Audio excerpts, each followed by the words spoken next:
We are the American Legion Department of New Jersey. Be the one. Test. We're ready to get going again. So if everyone would kindly take their seat. I want to turn this over, just a one or two line introduction. This is Vince Kane. And if you don't know who Vince Kane is, you should really ask yourself why. You're fortunate. Afternoon. Hope everybody had a great lunch. I'm going to kick off the afternoon, and actually we have the opportunity to hear from one of the ranking members on the House Veterans Affairs Committee, Mark Tadenko, who's going to give us some background. Mark and his team were going to join us, but given the situation in Washington, they weren't able to be here with us today. But he was kind enough to film his remarks, and he very much wanted to address us. Before we jump into that, though, I want to make three quick remarks. We started this conference 6 years ago, and we started it because there was a dearth of housing for veterans in South Jersey, in New Jersey in general, but in southern New Jersey in particular. I had a bias to southern New Jersey since I was responsible for this area when I was a medical center director. That still is the state. We don't have enough housing. We don't have enough services. I remember Secretary Shinseki when he started the initiative to end veteran homelessness. He talked about as we got closer to the goal, it was going to be much harder because those men and women that were on the streets were the ones that might have been there the longest, that have the greatest amount of need. And that requires all of us to recognize as a state, as a community, as fellow citizens, that we are still very much in crisis around homelessness in our country.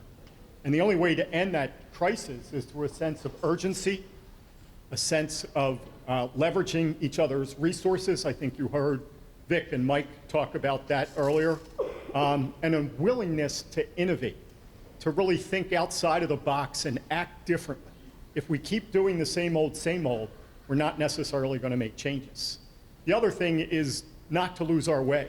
These are very challenging times. Funding has changed dramatically. Issues and policies like Housing First have now come under fire. What I would say to you about that is when we adopted Housing First as our policy, we did it because it was about meeting the veteran where they were and putting the right type of services around that veteran to get them off the streets as quickly as possible and to connect them. We picked it because it was always veteran first. Don't let people change that. Stay veteran focused. Stay veteran first. That's what Housing First is about. That's what we need to remain focused on, is connecting with these men and women that served us.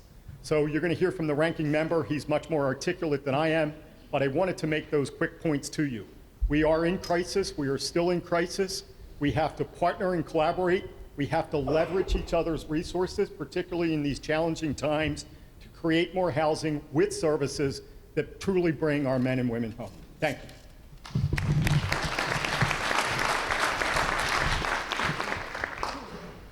Hello, everyone. I'm Congressman Mark Takano, ranking member of the House Committee on Veterans Affairs.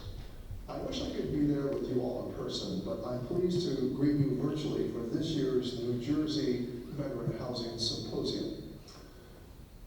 Addressing veterans' homelessness remains a top priority of mine, and I've spent years working closely with VA to create real solutions to address this crisis because homelessness is a crisis, and we should be addressing it as such. Our shared drive to end veteran homelessness with care is what brings me here today, to thank all of you and to celebrate the tremendous progress your advocacy has brought to New Jersey. I want to start by providing some context. Nationally, we're still facing significant challenges in ensuring every veteran has a home. According to last year's point in time count, there are approximately 33,000 veterans experiencing homelessness across the United States. There are over 200,000 veterans that engage in VA homelessness programs each year, and even more veterans who rely on some sort of HUD assistance for their housing.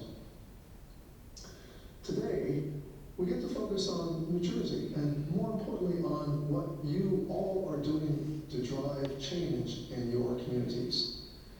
The 2025 point-in-time count identified 543 veterans experiencing homelessness in New Jersey, representing 5% of the counted homeless adult population. That's an increase of 25 veterans from last year. Each one of those 25 homeless New Jerseyans is someone who served our country and who deserves better.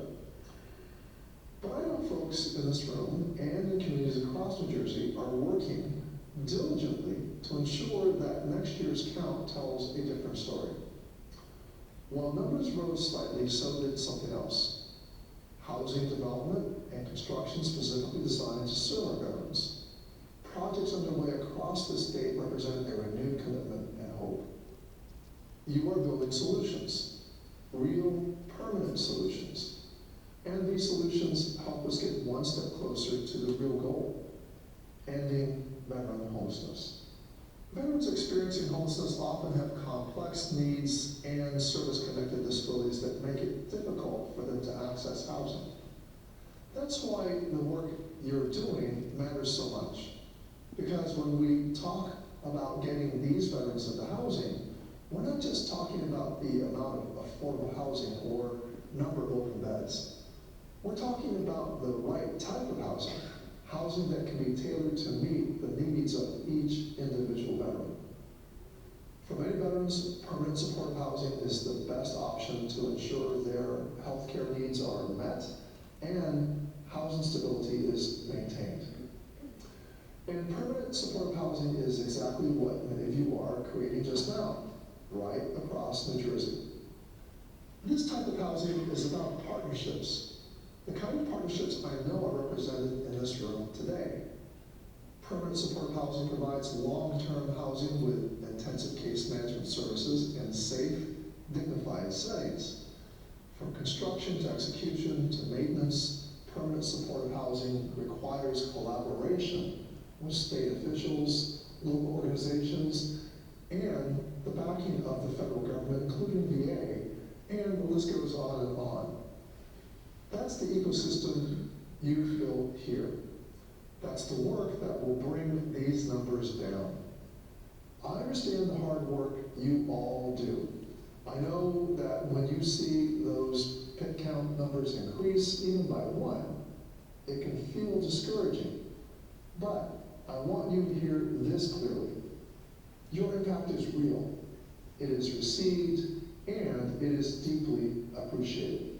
The housing developments under construction right now, the projects you're planning, the financing you're securing, the zoning battles you're fighting, the partnerships you're forging, these are the reasons I can stand here today with confidence and say, next year will be different.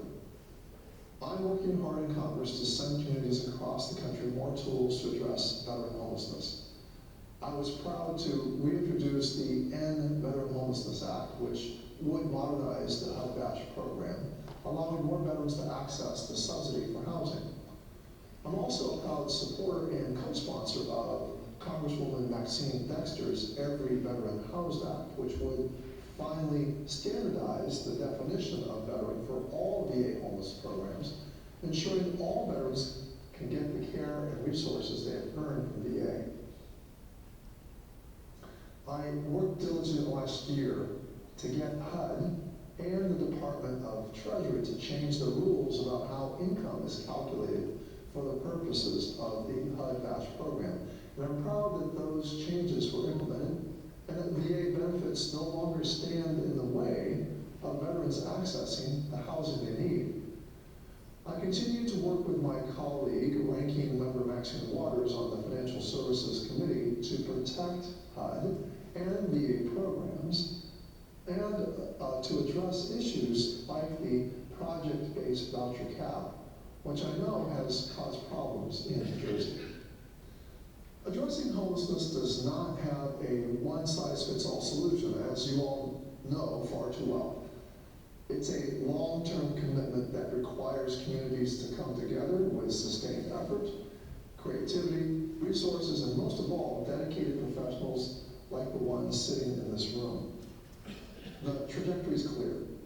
The momentum is building. And because of you, fewer veterans will sleep outside this year.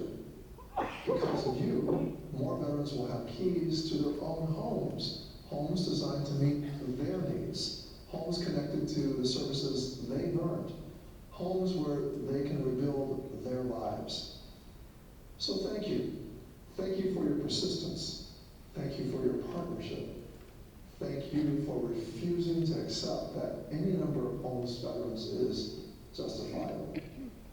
And thank you for doing the daily work, the sometimes frustrating, always essential work of creating housing solutions that truly serve those who served us. The numbers will reflect your efforts. I'm confident of that. But more importantly, the lives you're changing already reflect your impact. I'm proud to join you, and just in case you don't hear it enough, thank you.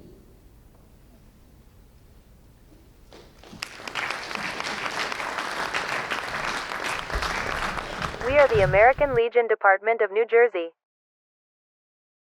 Be the one.